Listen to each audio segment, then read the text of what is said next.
चौधरी बशीर के खिलाफ आगरा में तलाक सलासा का मुकदमा दर्ज किया गया है। उनकी बीवी ने उन पर 3 तलाक के जरिए तलाक देने और गुज़िश्ता माह छठी शादी करने का इल्जाम लगाया है। खातून ने दावा किया है कि इब्तदाई तौर पर मकामी थाने ने उसकी शिकायत दर्ज नहीं की।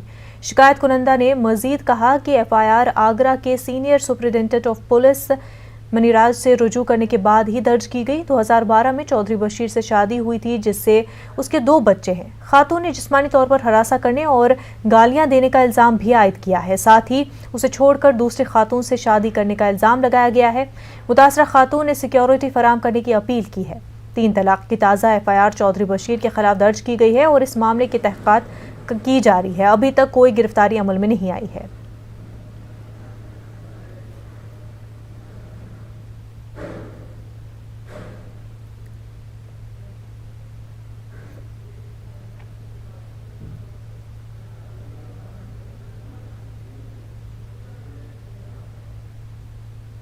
कोरोना